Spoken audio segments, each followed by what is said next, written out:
everybody. My name is Allyn, and on behalf of my co-host Wastansi and the crew of this show, I'd like to welcome you to another edition of Bridging Heaven and Earth.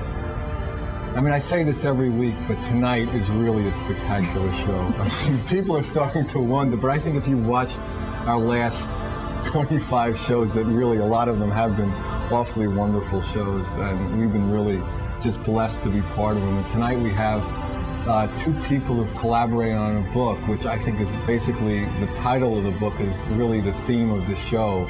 It's Art, Angels, and Miracles, and we're going to have some incredible art, some incredible stories about miracles and angels, and just really just uplifting, beautiful things. I mean, Andy Lakey is just one of the most incredible, gifted artists, and he really experiences it as a gift and as a blessing in his life, and an amazing story how the whole process started.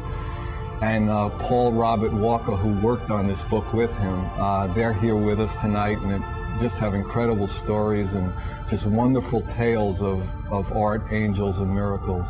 And we also have our resident angel with us tonight to sing a few songs, Abigail, who just really uplifts the show and just uplifts everybody's lives who she comes in contact with. So we really feel blessed to have her here. So as we usually do at this time, Wastansia leads us in an invocation and a meditation.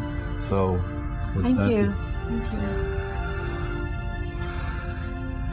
And so we come together this night, sons and daughters of God, and we ask for a special blessing tonight to somehow come before Father, Mother, God and have our hearts opened even more than ever before. And tonight, we ask for a special downpouring of light. We ask for a special shower of light all around us, wherever we are, whether we're at home or in the studio or wherever this show is being watched. And whatever time, we ask to be out of time and out of space and just into love. And let the love pour through now. And we call forth for an exiotonal alignment, asking that all of our energies be hooked up with the greater energies of our greater body, and that the greater flame that is our I Am presence be connected and merged with the lesser flame that is our soul and is our personality and our physical body. And we ask that somehow this night that we could all know ourselves one step deeper, who we truly are, and the magnificent beings, the divine beings living on the earth.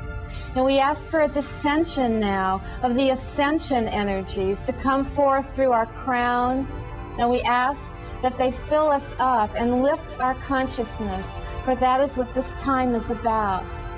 And we ask now and call forth all of our angels that work with us, and we ask for the blessings and the radiance and guidance of the archangels, asking for the protection of Michael in this room, always in our lives, and the resurrecting energies of Lord Gabriel, and the light of Metatron. We ask for the restructuring of all of our bodies of light by Lord Metatron, asking that the 12 strands of DNA come now into the etheric body and then into the physical, so that we can become those beings of light that we truly are destined to become on earth.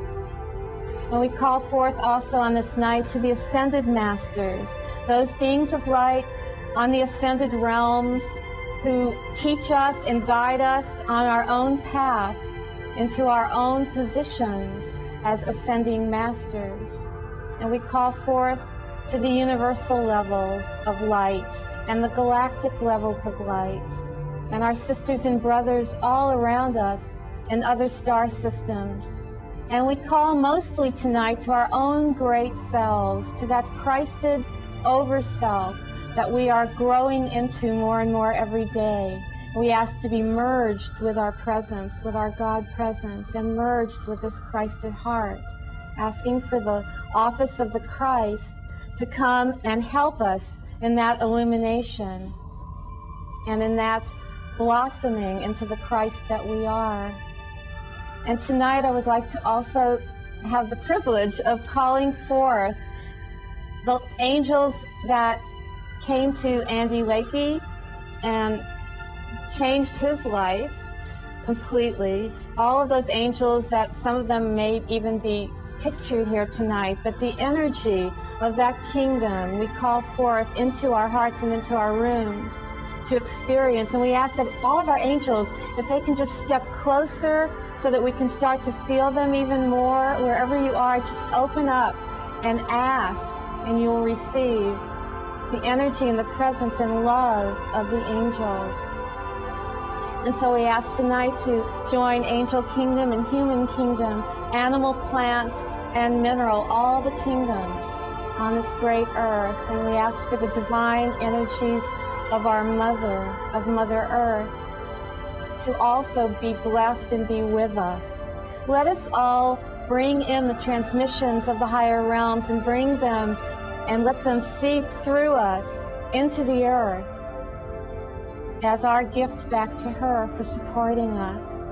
And so we call forth the higher rays and the higher chakras and all of the higher light of our own beingness, and ask that it join heart to heart with each other and with our earth and with all the animals and beautiful devas that reside on our planet.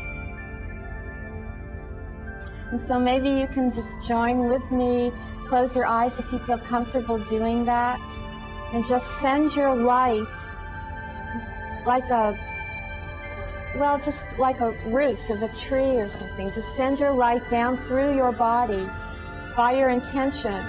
Just send it down and connect it with the planet, with the core of the planet, where there's a crystal in the center of the earth. And then send your light out as a director, just sending your light up through your body, into your I Am presence, up into the higher realms, all the way to the God presence that you are and the Godhead. And then together we'll come into quiet and peace, asking for the peace of God to enter our own temples, which are holy bodies.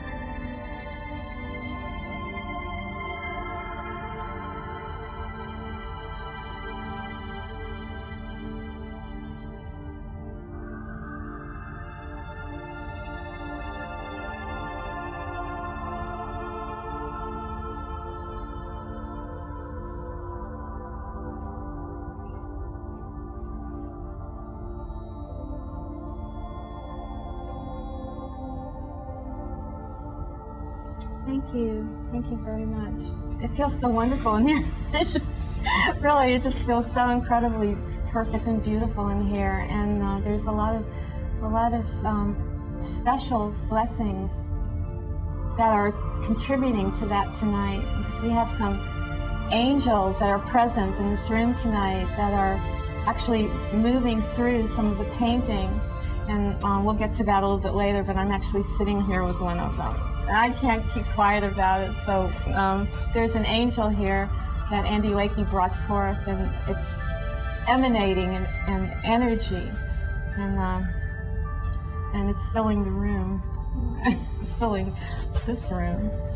Anyway, let's just get started right away and turn it over to Abigail. Abigail will be singing a really beautiful song, and I think Staring at the Stairs.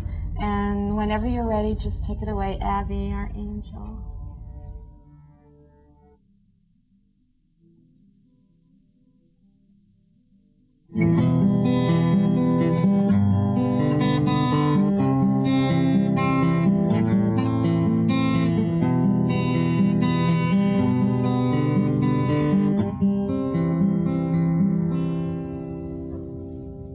Sometimes I place myself upon a shelf so high of where I cannot reach, until I try to try, and as I clear myself I find some reason why I'm sitting on a shelf above myself,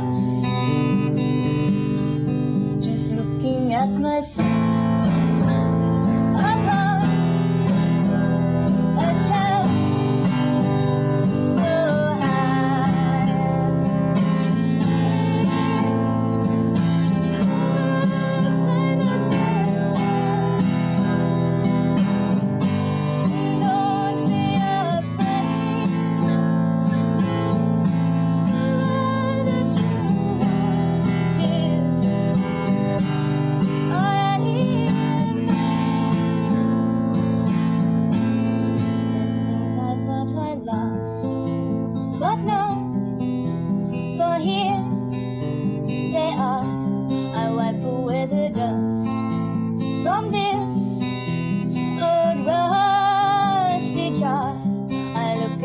what I once knew. It brought me to be sitting on a shelf above myself.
Yeah, I never know what to say after Abby sings the song, because it's like, you know, we really do go out of time and out of space, and it's such a blessing. It's so, you know, as many times as Abigail has been on this show, she's never sung the same song twice, and she's always just written them, and she doesn't even write them down. You know, she remembers them. It's amazing. I'm just amazed. That's a great one. Anyway, I'm totally excited because I'm sitting here with Andy Lakey and Paul Robert and the angel. And boy, you know, I've been waiting for a few months for this. Thanks for having us. You are so welcome. And I just really would like you to start off. I know we have a lot of things that we're going to talk about, but if you could just tell the story of that 1986, that special year of New Year's, and just kind of go into that whole thing for our audience. For many years I was involved with drugs. That started when I was a child in the 7th grade, and I was a lost soul. And it continued through my high school years, and then it continued into the days when I joined the Navy, until eventually I got out of the Navy and a group of friends. We were very irresponsible. We kind of lived a life of self-destruction. Looking back then, I didn't realize that. Seemed like fun at the time. It did. seemed like a lot of fun, and you know, and until New Year's Eve, 1986, that's when the fun stopped. And I was freebasing cocaine. And one of the reasons I like to tell my story now, I started telling the story 2 years ago, is I like to talk to the children of America, really children of the world, that were in the same situation I was in, because nobody would help me back then. And I was freebasing cocaine, and I was very nervous because I thought I was going to die. And I didn't know how to ask for help. I didn't know how to ask my friends, call 911, I'm having a problem. So I chickened out. I went down the stairs to my own apartment, them not knowing that I was having a problem. And that's when I collapsed into my apartment and I crawled to the shower. But you knew, though. Oh, you knew something was... Oh, I knew I was going to die. You knew you were transitioning or something. I knew I was going to... I chickened out. I would have rather died alone than somebody help me. Right. And the analogy I use is you've probably heard of somebody choking to death in a restaurant, but they find him in the bathroom. So they're too embarrassed to ask for help in a crowded restaurant. Right. And that's the kind of analogy I like to share with people. I look back now, how foolish. And I didn't have to go through all that. Our embarrassment is more oppressive than death. I mean, that is really pathetic. Yeah, I mean, it really is pathetic. I look back and I said, my goodness. Well, we in a pitiful state. So wait, so there you are. You're on the floor, whatever. Somebody found you? Well, I'm on the floor, right. And I fell into my front door, and thank goodness that front door. One of the synchronicities of the whole story is that front door was left wide open. If that door wasn't left open, I wouldn't be sitting with you today. Because I fell in, I didn't get back up to shut the door. Right. I made a beeline for the shower. I don't know why. Subconsciously, maybe I felt that the cold water would wake me up, and I got into the shower, and I turned the ice cold water on, and I remember, with my clothes on, I opened my shirt, and the ice water came in, and I prayed to God for the first time since I was 8 years old. Yeah, I remember that in the book. And it's easy to pray when you're in a desperate situation, but I said, hey, if there's any chance there's heaven out there. What was your prayer? The prayer I delivered was a prayer of an 8-year-old. God is good, God is great. I really Really? Thank you. So in other words, like you had almost like skipped all those years. Absolutely. You went right back to the last time you were inspired. Absolutely. That's amazing. Yeah, it was. And that's the only prayer I could deliver. Right. Now my prayers are much different. Right. But back then I was in a different, I said, if I'm going to go to heaven and I'm going to die in any second here, I want to make sure I repent all my sins. Right. And I didn't collapse yet. And I continued to pray. Then I prayed to God that if he would let me live, I would never do drugs again. And I would do something to benefit people, to help humankind. And almost instantly, right on the bottom of my feet, I felt a twirling sensation. And just like you showed the painting earlier, this is what I felt, 7 angels with me. Now, they weren't the angels that you see in Bibles and some of the books with wings and halos. Right. These angels were just filled with all kinds of warm love, and they were twirling around me. And it's interesting, Paul has a wonderful way of writing, and he captured how I felt. I saw the water splattering around me in a circular motion with the angels in the shower. And it continued, and the angels kept going higher and higher until all 7 of them turned into one angel. Oh, wow. And then, like the arms that you see in the painting, the arms came towards me, wrapped its arms around me, and lifted me out of my body. In the meantime, I go to the bottom of the shower. Okay. Your body, your physical body. Right, my body goes, and I go into another area, which I'll share with you in a little bit. The front door's left wide open. Right. My friend Mike, who never checks on me, just happens to be looking over the railing. What a coincidence. He sees the front door wide open. He goes down to investigate. Hearing the shower water on, I probably would have just shut the door. Figure my friend forgot to shut the door. He was pretty But he probably figured you looked a little wasted. Yeah. He had some sense that this guy didn't look just right. So he went down. Instead of shutting the door, he went in and he found me in the bottom of the shower, and then he called 911. See, I could have skipped all that and just asked for help at the party. Right. And that's when they took me to the hospital. But in the meantime, you may not have gotten the same help. That's right. Yeah. That's right. Absolutely. That's right. Everything happened for a reason. Perfectly. Just all it all just kind of laid in together. Yeah.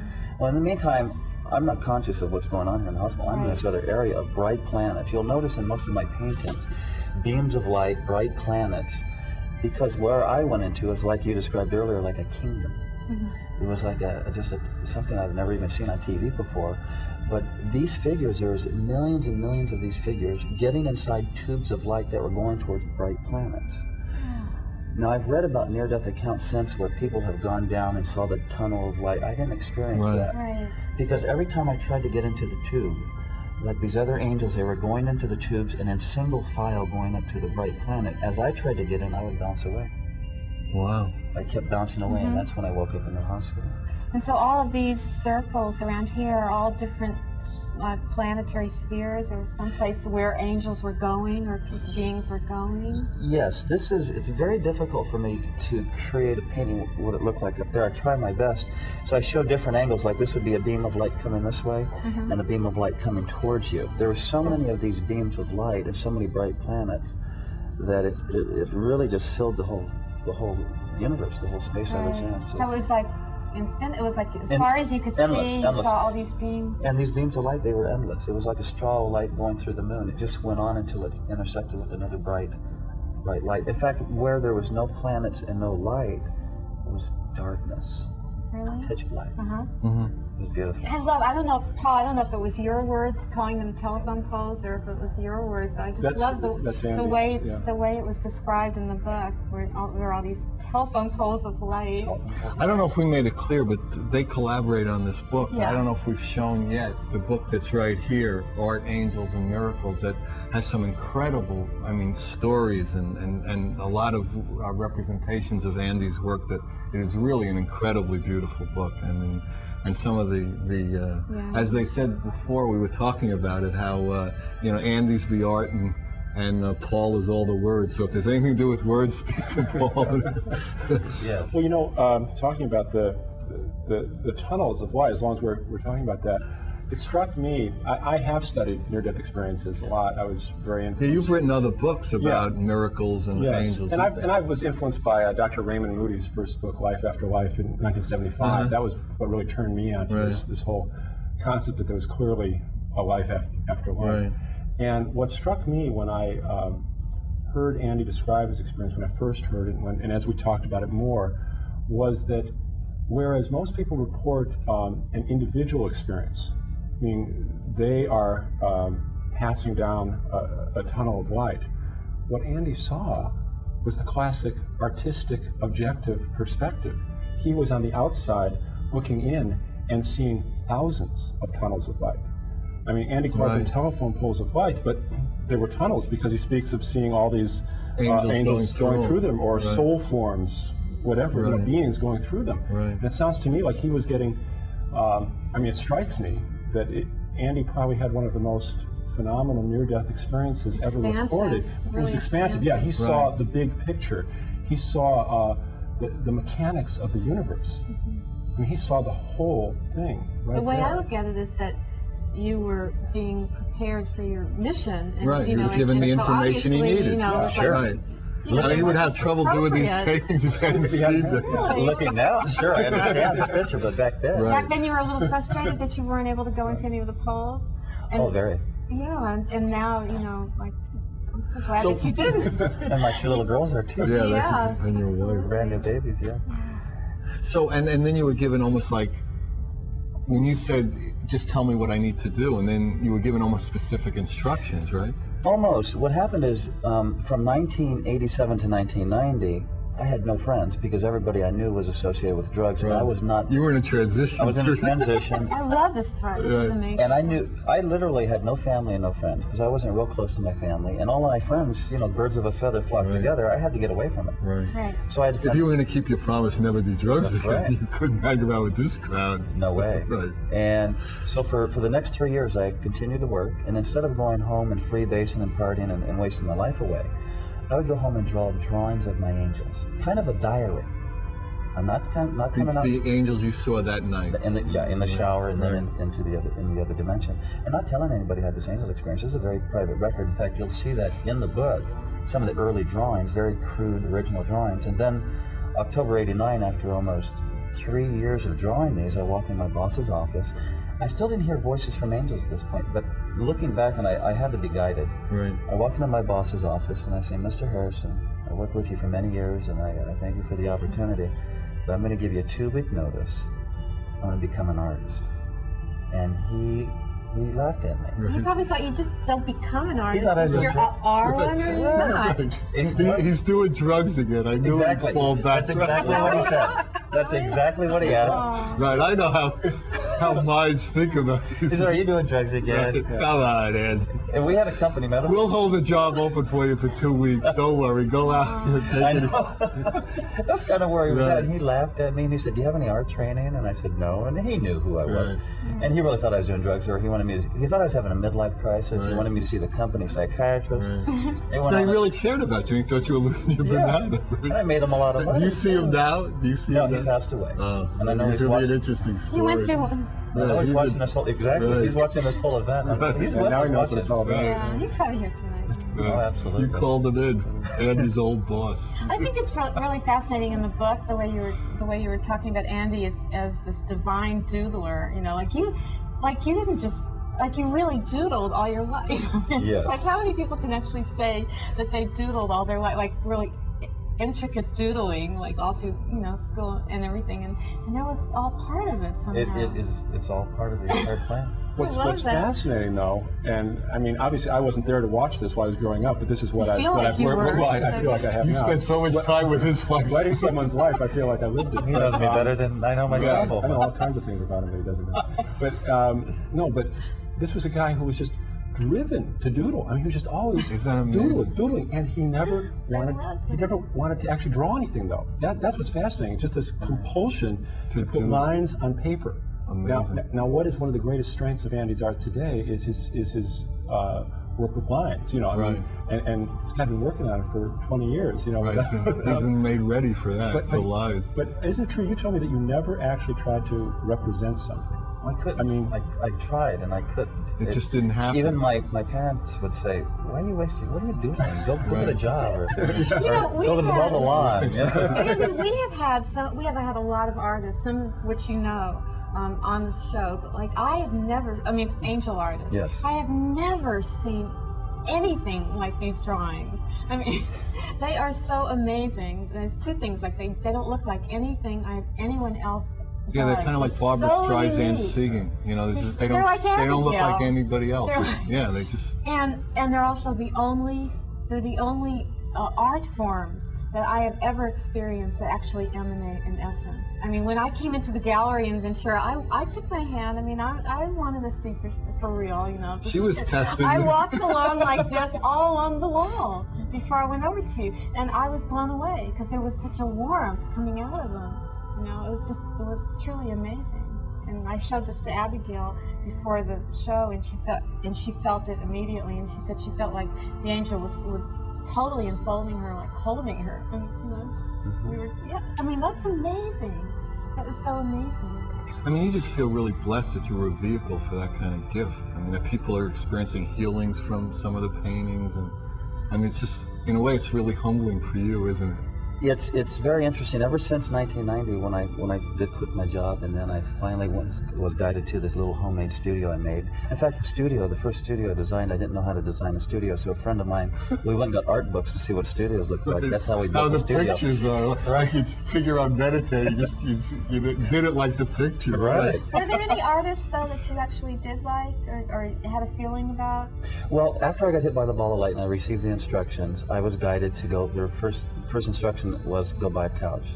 And go buy a couch. Because your couch is shabby and we don't want to be sitting I don't think we've explained about the ball of light. Maybe we Yeah. should Talk about the ball of Yeah, light. let's talk That's- about that. to me, You know, that's with the the- specific. That's kind of where the story right, begins. Yeah, That's that's amazing. specific. Yeah. The ball of light. I went and talked to my boss in October of '89, and he said, "You don't need a 2-week notice. You can leave today." But he left the door wide open. Right. He said, well, "You're welcome. Come Yeah. back." Maybe we care about you Right. and do what you got to do. He thought I was probably going to go party and come back in 2 or 3 weeks. Right. And no, what I did is I had a new crop of friends, I will call it, new motivational type of friends. I told all of them about what I was going to do, and they all thought I lost my mind, so I had no friends again. So, Right. except for Dominic Mangello, who was in the military with me, and he said, well, let's go build an art studio, and I described how we did that process. We went to an art store and bought art books, and by the way, I told the manager I just became an artist, and he sold me $6,000 worth of art supplies. Right. So I got a green sucker on my head. He's going to pay my mortgage, this guy. Exactly. But I could not paint. Right. Every time I tried to take the paint brush to the paint, I tried to paint. I could not create it until one day I was guided down to the studio, and simply I turned on the radio. I felt so wonderful that day. I can't explain it. I feel good every day now, but that day was like I was walking on clouds. Right. I went down to the studio and a little beam of light, a little ball of light hit me in the forehead and surrounded my body. Now, I didn't receive messages and cures for diseases and all kinds of things that are going to happen in the future, but I did receive 3 messages. They wanted me to paint 2,000 angel paintings by the year 2000. They would bring people to me to teach me to paint, and they would bring people to me in order to take me where I needed to go.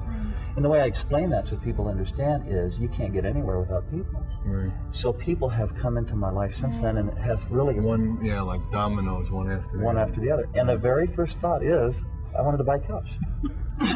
You know, you can't make this stuff up. I just want No, to it is. I mean, people are watching the show, but, you know, their show has been a little kooky for a long time. Now they really got it. But people ask me when I first started working with Andy, you know, I mean, how do you know this is true? Well, I mean, you're going to start your artistic career by buying a couch.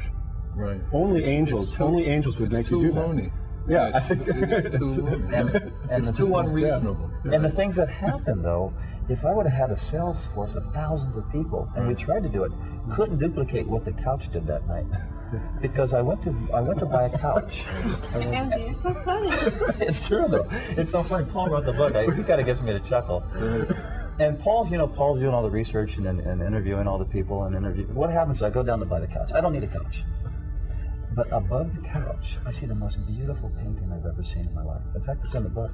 I've never seen a painting before. I was guided to go see this painting. That's amazing. And I asked the manager of the store, I said, who's this artist? If I could only paint like that, I told myself, instead of trying to do this, I would be satisfied. So he gave me the number of Roger Hinojosa in Sedona, Arizona. And I called Roger and I said, Roger, I just became an artist today. Do you have any advice? Yeah, get a straight jacket. What did he say? He didn't laugh. No, that's... He's one of the few people that didn't laugh. Right. And if I did not go look for that couch, we wouldn't have this technique right here. Because Roger told me to buy a brand of paint, not knowing I just spent $6,000 on supplies. He said, you need to conserve your money, buy this brand of paint. And so he gave me the name of the company, and what I did is I ordered the paint.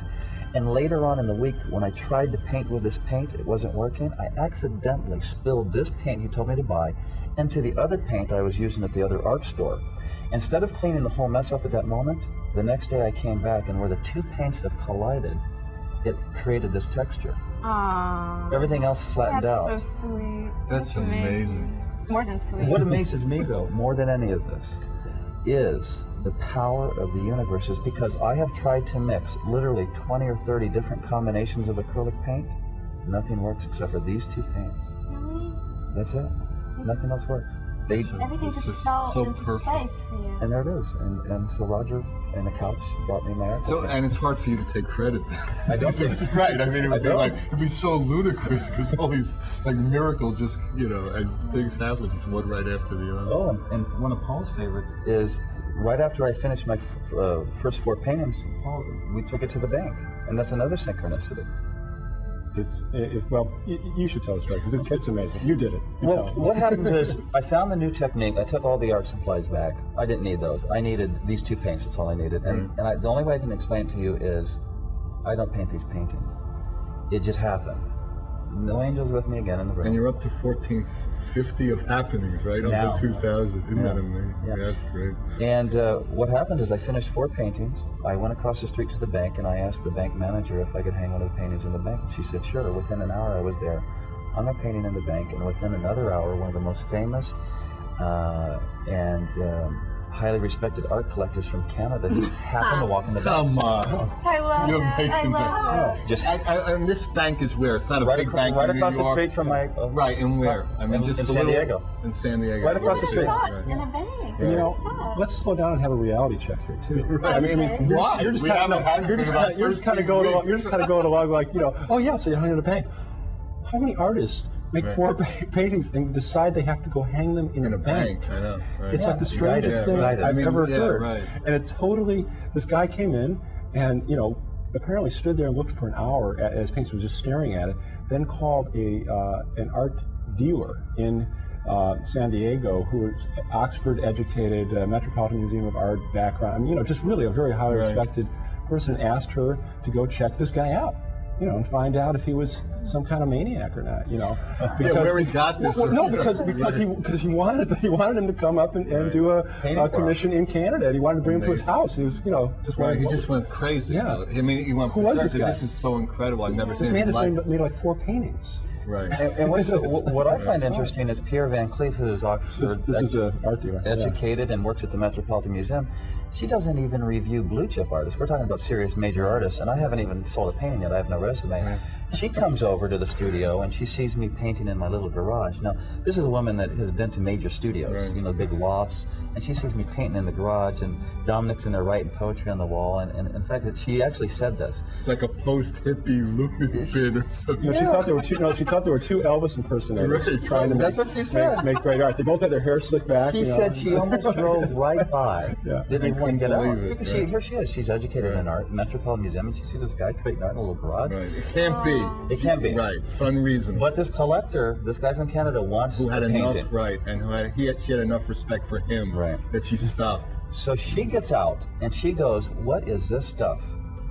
She goes, "What is this?" And she is the one. If she didn't come over, see, during my Right. experience, people would come. I wouldn't be with you today because she discovered me. Well, if she wouldn't, maybe, you know. Well, of else course, would. of course. But I'll use her because she is the one who said, "Andy, talk about interesting for me, Paul." Yeah. She said, "Andy, have you ever thought about sharing art for the blind?" She's the one who gave me the idea. And what's more interesting is when we wrote the book, I didn't know this, but she was a teacher in an elementary school like 5 or 6 years before. And a blind student took a class with her, and she was teaching the blind boy how to work with sand and acrylic. Right. She said, "I promise you one day I will bring art to the blind throughout the world." He passed away a year later. And look what happened. I needed her, and she needed me at that exact moment. Fulfill her really promise. so- So this is Andy was the vehicle, you know, for her to keep her promise, and of course, she was a vehicle to bring Andy's art to the world, or That's to. incredible. Now, people are receiving healings from these paintings, aren't they? I mean, and they're. I mean, that's been. I mean, people can. You know, I know that's. a lot You of have to be careful what you well, say, but- in fact, in the book, I explained that these are paintings to me. Mhm. See, Okay. these are just paintings, acrylic and wood, but the stories keep coming. Mhm. And what I say these are, and Paul will give you his interpretation, and other people, in fact, we're talking about some well-known people, and you know, that are involved in healings. I say these paintings are a catalyst to open up people's spiritual Right. doors. Right. And if you can tune in, like laser beam on your own spirituality, magical things will happen. But the stories keep coming. And Paul has an interesting take on that. Some very interesting stories. I don't kind of get into that too much. Let's create the paintings. Let's have a song from Abigail, then and then we'll we'll come come back back and- to that, because she always gets us into that Gets us next going. angelic stage.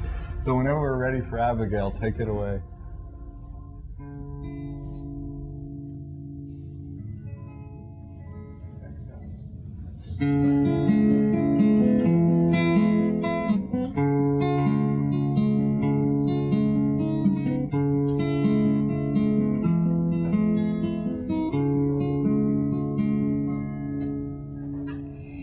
In the waters of life,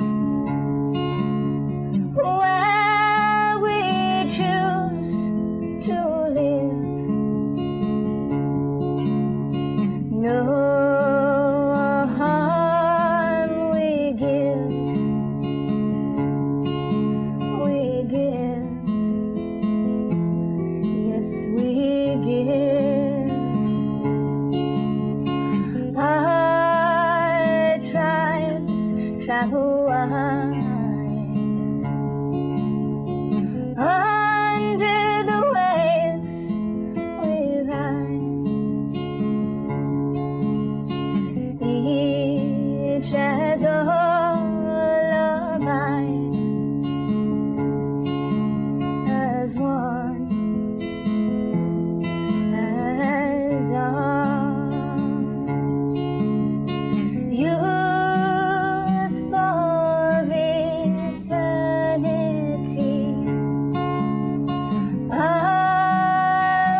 There was a shore on the bay.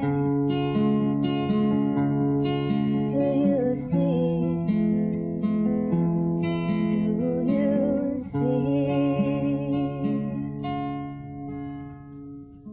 Boy, thank you. Thank you so much. Well, that was really amazing. I thank you so much, Abby. I always We're think trying to keep her in town so she can come on the show every time we have Really? the show. She wants to stay, but she might move. It depends what happens. So we can try to convince her to stay. So we have a resident angel on the show. I always think of dolphins as angels in the water. That's the way it seems. And you know, the way you make the angels, it looks like the little flippers. They really do. They do. This could be almost like a water picture, you know, with them coming up. You know, when she was singing, I was glancing over at this one painting, a picture of yours, you know, with the ball of light and all the angels coming in. It was moving. I was seeing them moving, like, you know, maybe. Yes, absolutely. There's such a vibration with your work. Shimmering almost is the Yeah, sense I get. it's really amazing. So people just started finding out about you. Like, there's a lot of famous people, like presidents, The Pope and has it. that just found, you know. Jimmy Carter and the Just like Pope just like the couch. It just all happened. just happened. Like created. You know, if I hung that painting in the bank 1 hour later, well, Right. I'd never been exposed to Pierre Van Cleef. How'd the Pope get it? Well, Pierre Van Cleef had a great idea. She wanted to put me on TV, and what she did is she called a local television station, ABC, and she called me one day without me asking her to do this. ABC is going to come to your studio tomorrow. They're going to film you. Then we're going to go to a gallery. Then we're going to have some blind adults touch your paintings, and that's what happened. I've seen that video. It's a beautiful video. And as a result of that, the exposure kept going and growing, and a local gallery wanted an exhibition. And from that exhibition, it just happened. One of the Monsignors was across the street shopping for suits. Oh my, real. And who came to the exhibition, and he wanted to take a picture to send it to the Pope. And then it just happened in the same shop, Ray Charles' agent was there. So he came over and introduced us to Ray the next day in San Diego. And that just kind of kept going and going. And yeah, so there's a lot of, the first couple of years I painted a lot of famous people, presidents and royal families, got the paintings. But now I've kind of shifted away from that ever since I told my story, because when they were buying the paintings and acquiring the paintings, I didn't mention my angel experience. This all happened in the last 2 years. Right. And when River Phoenix died, I felt that I really owe it to tell as many people I can about the drugs, terrible stuff. and even if it meant that all the galleries I built at that point, hey, he did drugs and stuff. We don't want to. I said, He's a bad citizen, or he was a bad citizen. You know, it actually had the opposite effect. And you know, it does show something very positive about the American people, that the American people are really more forgiving than we give ourselves credit for sometimes. You know, and I think when Andy came out and told his story, obviously it just gave it greater depth. Right. And I mean, one of the things that drew me to this story at the beginning was the fact that it's a story of incredible personal transformation. Right. How did you guys hook up? That's another like kind of It's an miracle amazing story. Right. Well, I was writing a book called Every Day is a Miracle. Right. And it's a collection of brief stories of people who have experienced miracles. And when I was first asked to write that book, I went to the library to do some research, and I had to put together a proposal, which is basically what you have to do when you write a book. And I found a story in Red Book magazine about a woman named Lakey, who had had an incredible angel experience on a cliff in Oregon, who was hiking with her fiance, and her fiance had fallen to his death, and she was saved by angels that came to her in a mist. And I thought it was the perfect story. It was the kind of story I wanted to tell in my book, because it was contemporary, it was dramatic, and it was non-sectarian, and it was just all the things I wanted. Yeah, it had all the... So I used it in my proposal based on what I had read in Red Book, thinking that I would get in touch with her if I actually used it for the book. If they gave you the money to do it. Right, exactly. Well, they did give me the money, and I was writing the book. And I got very involved in it, and there were a lot of stories in the book. And I made several efforts to contact this Lakey, and she lived in Murrieta, California, which is right up the road from me. I live in Escondido, San Diego County. But her number was unlisted, and I contacted Red Book and finally talked to the woman who had written the article. Right. All her numbers were no good for Chantal, and basically I was at a dead end. Right. And what could I do? Go to Murrieta, stand on the street, and scream, "Chantal Lakey." So you looked in the phone book, right? No, she wasn't there. So anyway, what happened was, I basically kind of put it on the back burner. I was working on other miracle stories. Right. A lot of miracles out there. Yeah. Right. And 9 months later, after I had first found this story, I was drawing near the end of the project, and I pulled up this story on my computer screen, truthfully, for the first time in 9 months that I'd even looked at this. And I was looking at it, and I was thinking, well, can I ethically and morally tell this story based on the information I have? I had permission from the author at Red Book, but it was secondhand, and what can I do? And I'm looking at it, I'm just kind of puzzling over this. The phone rings, and it's my editor at another publishing house in a completely different book. We talked for an hour on the other book, just a completely different subject. As I'm hanging up the phone, it's actually on the cradle, I have a second thought, and I think, oh, let me ask her. I said, by the way, did you ever get the letter I sent to you looking for miracle stories? Because I had sent letters to all my friends and acquaintances. And she said, yeah, didn't Andy Lakey ever call you? And I said, Andy Lakey? Is he married to a woman named Chantal Lakey? And she said, yeah, I know them both. It turned out that my editor on this completely other project knew Andy and his wife Chantal. And I didn't know anything about Andy, except at the very end of the Red Book story, it was just, she's married to this guy who's a painter now and has a painting in the Vatican. That's what I knew. But anyway, she put me in touch with them, and basically, within a couple of weeks, we had gotten together and talked, and we were on the road to working on this book. That's and amazing. If I had hung up the phone, she wouldn't never have told me. But what was really amazing is her story was on the screen at the moment she told me that. It always comes. Once you find that purpose. So tell me what's happening for you now. I understand you got some new mission instructions, or you had another meeting with your angels, or what's in store? Well, I haven't actually had another meeting, but I have another 550 paintings to create. Just came back from Egypt and created 2,000 angel drawings on the original Egyptian papyrus paper in the Queen's Chamber. And I'm looking forward till the year 2000 when I finish the last painting, and it's really exciting. And it's in the book. I've been on book tour for about 2 months, so that's what's actually happening today. But I heard something that there was something about giving some of these doodlings and drawings to people, that there was some more further. If I gotten information that you haven't gotten yet. Actually, the papyrus?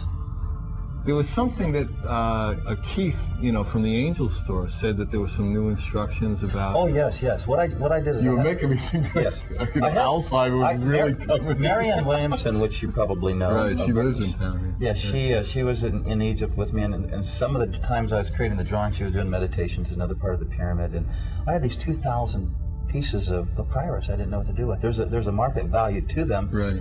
But I really didn't want to sell them. So what I decided to do is everybody who bought one of my paintings from 1990 to 1996, many collectors, 1,400, 1,300 collectors, that all have paintings, for example, like Angel 499, 1312. I decided I really wanted to use these to raise money for children. And so I decided to give them all away to the corresponding number of the collectors. I mean, this came out of nowhere for a lot of these collectors. I can't believe I received this. Well, all of a sudden, I got another thing in the mail. For no charge. Great. But what I did is I left a seed in their mind as I wanted them to work with their favorite children's charity. They can donate money or volunteer time, not requiring them to do that, just plant that seed. So all 2,000 of these are given away to all the 2,000 collectors. Right, that's what I heard. Absolutely. That's such a beautiful I wonder if thing. we have just a couple of minutes left. Can you talk about your 7 lessons, Andy Lakey's lessons? Yes. The Lakey lessons. Really? Yes. Because they're really wonderful, wonderful things to share. Like I said, in previous 1986, I was almost like a loser. I didn't know anything about life, anything about philosophy, and I didn't know anything about lesson number 1, love and compassion. And I've learned a lot about love and compassion, and now I have made my own family. I'm married, and I have 2 wonderful children, and I know what it's like to give and receive love. And lesson number 2 that I learned of is the power of prayer. Obviously, it started in the shower that evening. And Well, it probably started a long time before that. But yes, well, up till the time I was 8 years old. But now prayer is part of my Right, life, and I know how exactly. powerful prayer That and intention, meditation that really, openness, really is. And number 4, words have wings. And I'll tell you what, Paul interviewed me. I'll let Paul tell you a little bit about some of these lessons that. Words have wings? Yeah. We just have a few Words have wings, minutes don't say those quickly. things? Well, I think the other side is words have wings, say good things, you know. Right. And that every time you speak, you're putting out energy into the universe. Absolutely. And then there's visualization, and there are no coincidences. And the giving is one of my most important lessons. The more you give, the more you receive, the more you can give. And I find that the more, we were just talking about that a moment ago, is you just give, and things, magical things will happen. And the last lesson is live in the moment. Sure, I plan for the future a little bit, but Right. you know, I don't live in the future. it's the only place we're really alive. It's right That's here right. and now. So you need Exactly. to wait. It's not a good idea.